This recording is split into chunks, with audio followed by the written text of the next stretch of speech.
Bonjour à toutes, c'est Kno, j'espère que vous allez bien. Moi aujourd'hui ça va comme d'habitude. Nouvelle vidéo, mais juste avant je voulais m'excuser par rapport au fait qu'il n'y a pas eu de vidéo depuis à peu près un mois. J'ai eu un gros problème sur mon PC, ce qui a fait que j'ai perdu toutes mes données, donc le temps que je récupère tout, ça a été un peu long j'avoue. Et juste avant que ça commence aussi, n'hésitez pas à aller me suivre sur Twitch. J'ai créé une chaîne Twitch et je live de temps en temps dessus. Des lives sur des jeux vidéo, ou je fais des lives aussi où je parle d'animé, etc. Je fais des tier lists, donc si vous aimez ce genre de contenu, n'hésitez pas à aller me follow sur Twitch. Aujourd'hui une nouvelle vidéo sur Made in Abyss. On va parler de cet animé incroyable et pourquoi c'est aussi bien. Alors tout d'abord, Made in Abyss, c'est quoi? C'est un manga créé par Tsukushi Akihito et qui en 2012 va être prépublié dans le web Comic Gama Manga Life Win Plus, qui va ensuite être édité la même année par Takeshobo au Japon. En 2018, Ototo va l'éditer en français. Il y a actuellement 9 tomes au Japon et 9 tomes en France. C'est un seinen de genre aventure, drame, fantastique, mystère, science-fiction et qui a pour thème autre monde, malédiction, monstre, robot, voyage. L'anime qui date de 2017 est disponible sur Wakanim. Il y a actuellement 13 épisodes de 23 minutes et 3 films. Mais la saison 2 a été annoncée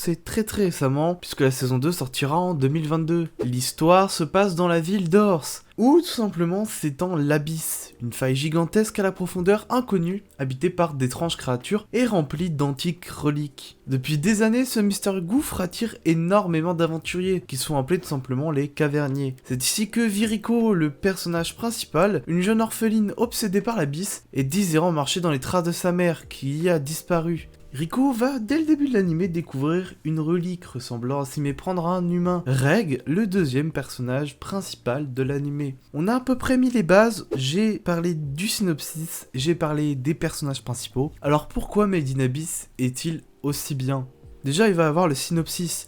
Le synopsis pour moi est accrocheur et mystérieux, ce qui va donner envie au lecteur de soit aller regarder le premier épisode, soit d'acheter le premier tome pour découvrir l'œuvre. C'est un énorme bon point d'avoir un synopsis aussi bien et aussi attirant. Mais pour moi, la plus grande qualité de cette œuvre, c'est vraiment la qualité visuelle. Le ton pastel arrive très bien à nous faire ressentir les sentiments, mais aussi à nous mettre dans l'ambiance de l'anime, qui est très sombre. Faut savoir que Made in Abyss, c'est un seinen, et il n'usurpe absolument pas cette identité. Il va avoir des scènes très dures à regarder en tant que lecteur, et en tant que personne qui regarde l'anime. Les scènes sont ultra attachantes, ultra touchantes, et sont même très difficiles à vivre en tant que lecteur. On va avoir un sentiment de gênance, et ça c'est très compliqué à mettre en place, et pourtant Made in Abyss l'a très bien fait. Donc pour moi, si vous n'aimez pas les animés sombres, ou vous êtes assez jeune, surtout évitez de regarder cet animé. Allez pas vous aventurer dans quelque chose que vous ne vouliez pas faire. Ensuite, lié au dernier argument, il va avoir les sentiments. Premier épisode où la découverte et la curiosité sont de mise, à l'ultime épisode, mais long mais tellement émouvant,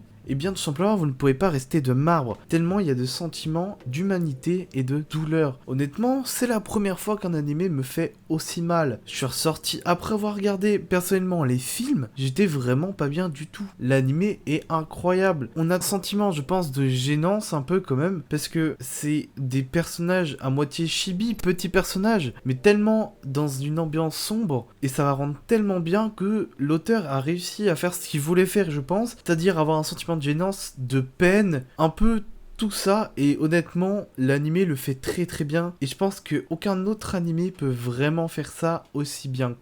Et ensuite, pour accompagner le dernier argument, il va y avoir les OST. Elles sont vraiment incroyables, j'ai jamais entendu autant de si bonnes OST dans un même animé, et je pense que tout ça réuni, ça fait que Made in Abyss est vraiment l'un des meilleurs pour moi animés au monde, tout simplement, puisque les OST sont monstrueuses, accompagnées d'une scène qui est incroyable, accompagnées d'une qualité visuelle qui va être incroyable aussi, ça rend Made in Abyss tout simplement incroyable. Je vous mets tout de suite un petit extrait d'OST pour que vous compreniez de quoi je veux parler.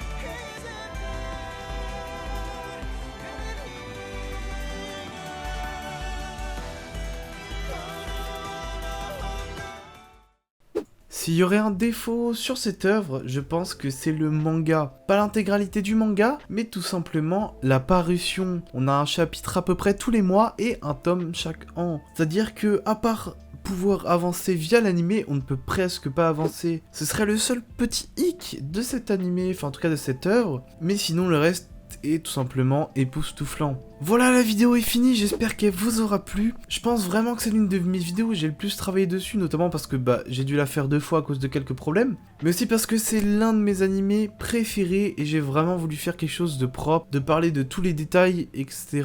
Donc, si la vidéo vous a plu, déjà allez voir l'œuvre, tout simplement, parce que si vous n'avez pas lu ou vu, faut absolument foncer. Mais bien évidemment, si la vidéo vous a plu, n'hésitez pas à mettre un pouce bleu et à vous abonner, ça me ferait extrêmement plaisir, et ça montre à quel point vous êtes encore là, et ça me permet de tout simplement avoir plus de motivation. Sur ce, moi je vous dis ciao.